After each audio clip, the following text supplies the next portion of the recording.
पहले पाप भस्म होने दो, फिर आप देख लेना, फिर हृदय नाच पड़ेगा। ये ऐसा आनंद का मार्ग है। ये ऐसा थोड़ी कि तुम्हें कोई भुलावे में डालने के लिए क्या तुम दे दोगे। खुद भिखारी हो, विषयों के तुम दाता हो, क्या दे दोगे, क्या है तुम्हारे पास। अरे सच्चिदानंद बप्पू भगवान श्री लालजू महाराज का जिन्होंने आश्रय लिया, उनको किसी विषयों की चाहत रखने वालों के आगे हाथ फैलाने की जरूरत है। प्रणत कामदम पद्मजार्चितम, तो क्यों वो तुम्हें प्यार कर रहे हैं, क्यों तुम्हें दुलार कर रहे हैं, तुम्हारे मंगल के लिए कर रहे हैं। तुमको जो मिल रहा है उसको स्वीकार कर लो तो तुम्हारा जीवन कृतार्थ हो जाएगा। क्या है तुम्हारे पास। अरे जिनके पास अपार धन है वो भी चिंता और शोक से जल रहे हैं, क्योंकि मृत्यु उनका इंतजार कर रही है। मृत्यु धन से थोड़ी हटाई जा सकती है। मृत्यु का भय किसी पद से नहीं हटाया जा सकता, किसी वैभव से नहीं हटाया जाता। मृत्यु का प्रहार शरीर पर है। शरीर राग त्यागी ही मृत्यु भय से मुक्त है। राग का त्याग करना कोई खिलवाड़ नहीं है।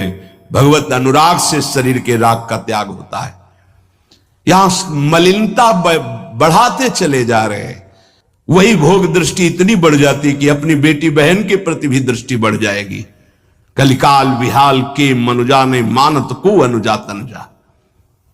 चाहे वो गुरु बहन हो, चाहे वो सगी बहन हो, चाहे वो बहन के समान पूज्य हो, जब दृष्टि मलिन तो वो मलिन ही देखती चली जाएगी।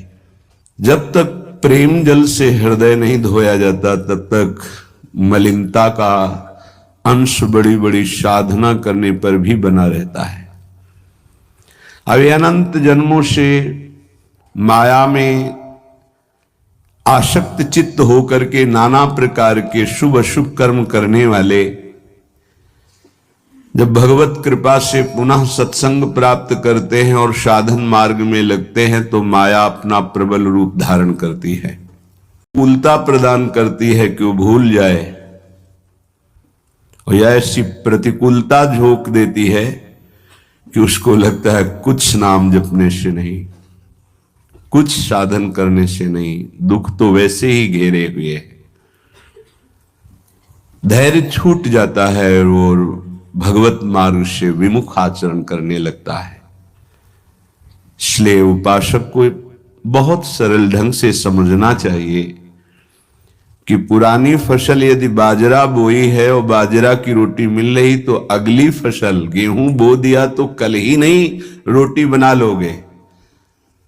5-6 महीने लगेंगे किसान मेहनत करके, खेती तैयार करके, दाना बो करके, सींच करके, संभाल करके, फिर भी वो अतिवृष्टि अनावृष्टि ओले वृष्टि आदि से बच जाए, सुरक्षित हो जाए, तो सुरक्षित अनाज घर आ जाए, फिर वो पीस कर रोटी बना सकता है।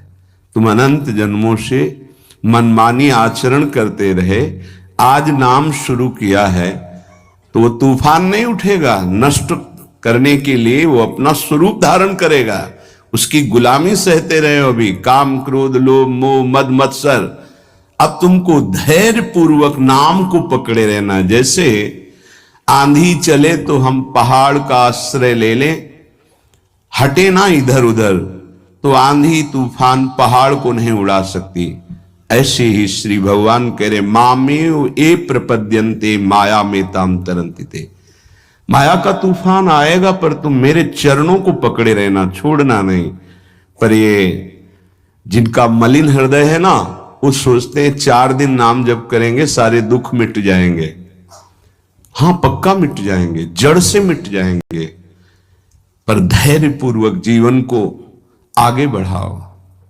भगवत विमुख होने से तुम्हारा मंगल ही अमंगल है, भगवत सन्मुख होने पर मंगल ही मंगल है। थोड़ा धैर्य धारण करो, तुम्हारी ये फसल तैयार हो जाए, फिर देखना आनंदित हो जाओगे। पर ये कुसंग मन का और तन का, ये दोनों परमार्थ में टिकने नहीं देते।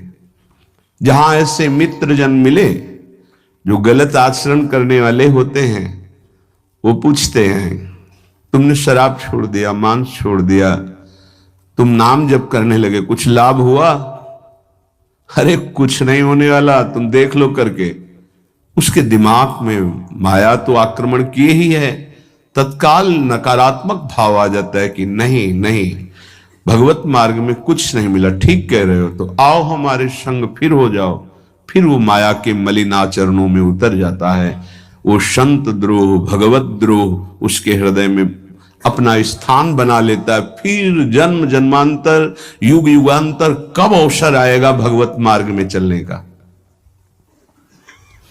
इसलिए जिनको सत्संग मिला है, जिनको नाम जपने का सौभाग्य मिला है, उनको बहुत धैर्यवान होना पड़ेगा।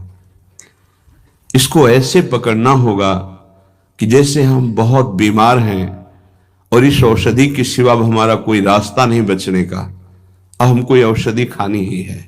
जासु नाम भव भेषज हरनि घोर त्रिशूल, तीनों तापों का नाश करने की सामर्थ्य और संसार समुद्र से पार करने की सुदृढ़ नौका, भवरोग की अचूक औषधि नाम है। हमारा भाव बने न बने, भाव बिगड़ जाए, कोई बात नहीं, तुम नाम मत छोड़ना, हमारी प्रार्थना मानना, नहीं तो ये तूफान माया का आपको उड़ा ले जाएगा, परमार्थ में नहीं खड़ा होने देगा। बहुत धैर्यपूर्वक दीर्घ काल तक चला जाता है। धैर्य कहते हैं लाभ मिले ना मिले, हानि मिले, अपमान मिले, सम्मान मिले, हम किसी भी स्थिति में अब नाम नहीं छोड़ सकते। वो जीत जाएगा माया से। विपक्ष बहुत जोरदार है, आप क्या समझते हो? आप भगवान के अंश हो, ये भूल चुके हो, लेकिन वो नहीं भूली, वो भगवान की शक्ति है। भगवान कह रहे हैं मम माया दुरत्य, मम माया, मम मेरी है। जैसे ममैवांशो आपको बोला तो विपक्षों को भी बोला मम माया। अब आपको सावधान करने के लिए भगवान ही संत, गुरुदेव, शास्त्र इस रूप में संबोधन करते हैं। तो अगर आप इनकी बात मान जाओगे तो माया भगवती कृपा करेंगी और अपना प्रभाव समेट लेंगी। और यदि आप इनकी अवहेलना, उल्लंघन करोगे तो फिर उनके प्रभाव से बड़े बड़े ज्ञानी परास्त हो गए हैं।